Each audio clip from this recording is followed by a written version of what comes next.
Ethan Hale had walked through his mansion every day as if drifting through a fog. The halls were silent, the kind of silence that presses on you until you can't breathe.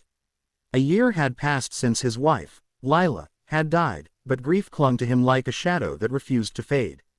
He had built an empire worth billions, yet he couldn't fix the one thing that mattered. In public he was the strong, composed widowed millionaire.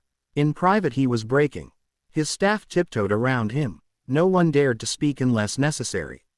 They served him meals he barely touched, cleaned rooms he never entered, and kept their distance from his hollow eyes. All except one. Her name was Mara. She had been hired only 3 months before Lila passed, and Ethan barely remembered signing her contract. She worked quietly, always on time, always respectful, her presence gentle, never demanding. And unlike the others, she sometimes dared to look at him, not with pity, but with something he couldn't define. Ethan didn't know why he noticed, but he did. Some days her gaze was the only thing that assured him he still existed. On a cold November evening he sat in his late wife's study, papers scattered on the floor.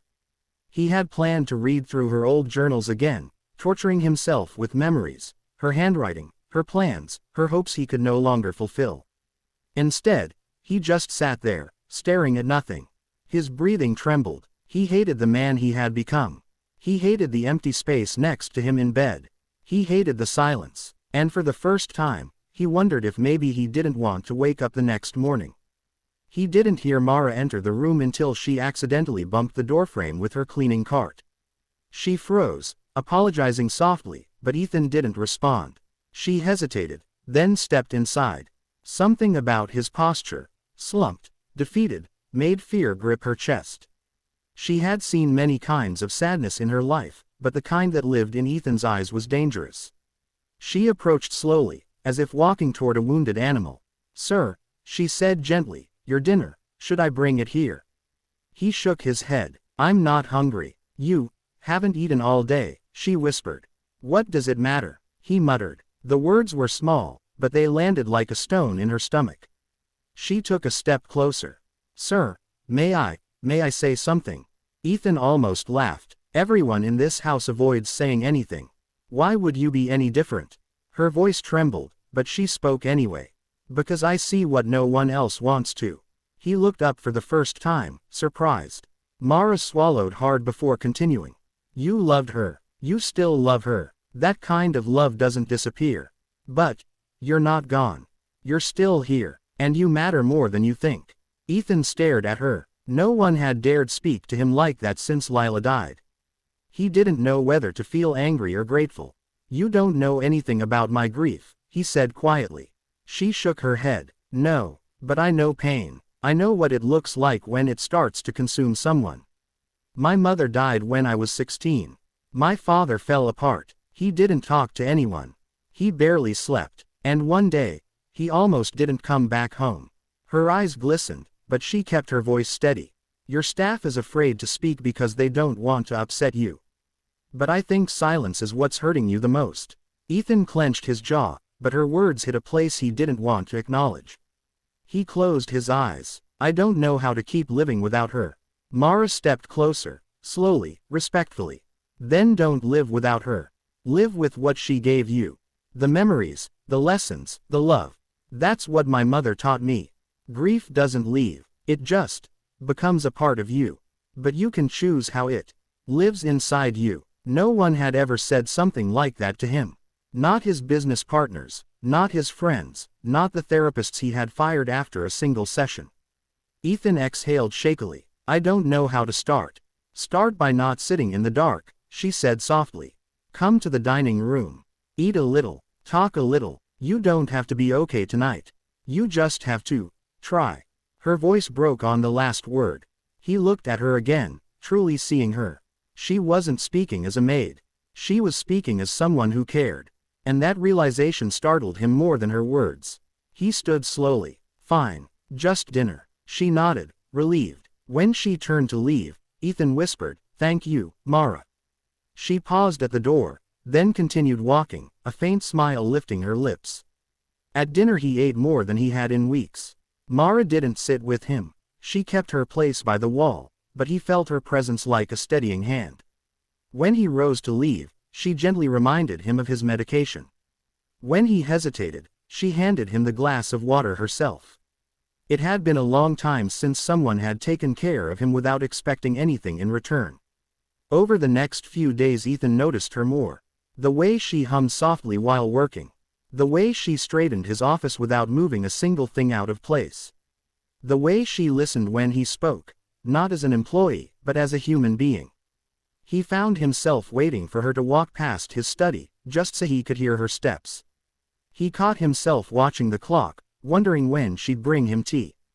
Something in him was waking up, like a seed sprouting in soil he thought had turned to stone. One afternoon, as she dusted the library, Ethan found himself talking, really talking. He told her stories about Lila, about how they met, about the silly arguments, about the vacations, the dreams, the life they built. Mara listened with warmth in her eyes that never turned into pity. She laughed when he laughed, softly wiped her eyes when he spoke about the last days in the hospital. "You must miss her very much," she whispered. "I do," he said, voice cracking. "Sometimes I feel guilty even breathing." Mara stepped closer, her voice barely audible. "Loving again isn't betrayal, it's healing." He froze, breath catching. "Is that what you think I'm doing?" She looked down. "I don't know. I just know that you're looking at the world differently these days. And I'm glad." Ethan couldn't stop thinking about that conversation. He found himself smiling more, sleeping better, eating properly. Grief still lived inside him, but it no longer sat on his chest, it rested quietly beside him. And Mara was the reason. But happiness attracts storms. One morning his sister, Victoria, barged into the mansion unannounced. She had always believed Ethan's wealth gave her the right to meddle. She confronted him in the living room, her voice sharp. "Ethan, the staff is talking. They say you're getting too close to a maid." He stiffened. "My personal life is not your concern. It is when it threatens your reputation," she snapped. "She's beneath you. People will laugh. Investors will question your stability."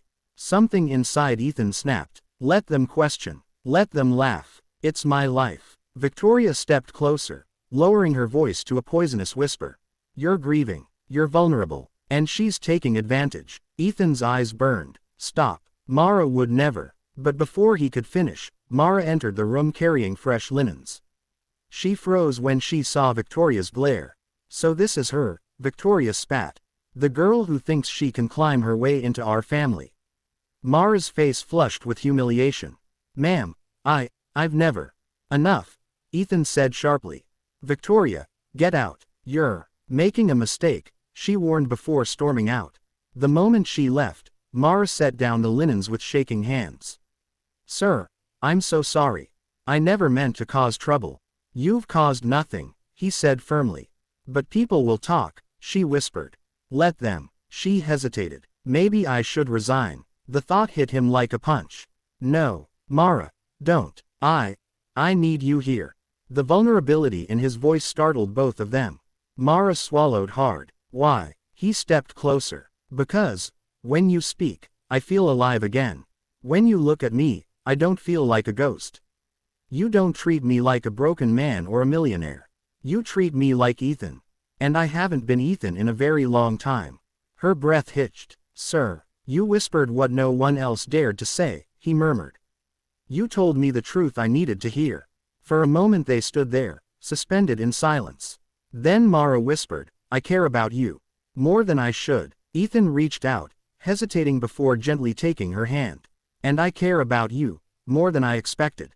Her eyes glistened. "But you're still grieving." "Yes," he said, "but grief isn't the end of my story. Maybe you're a part of what comes next." Mara exhaled shakily, as if releasing a weight she'd held for months. "If we do this, whatever this is, it has to be slow. Honest. Respectful of everything you've lost." He nodded. "I don't want to replace Lila.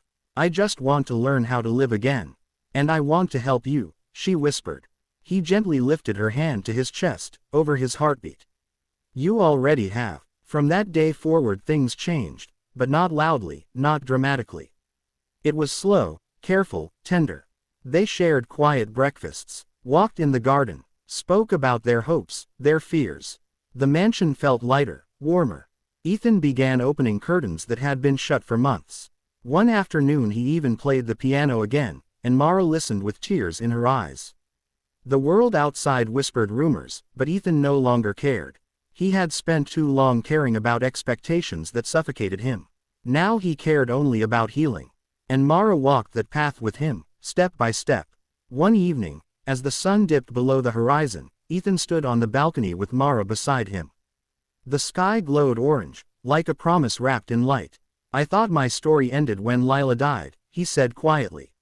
Mara looked at him, her voice a soft whisper carried by the wind. "Maybe it was just the end of one chapter." He smiled. A real smile, the first in a long time. "Thank you for whispering what no one else dared to." She leaned her head against his shoulder. "Thank you for listening." And as the last light faded, Ethan realized something he never thought possible: he wasn't broken beyond repair. His heart still beat, his life still moved, and with Mara beside him, he could breathe again.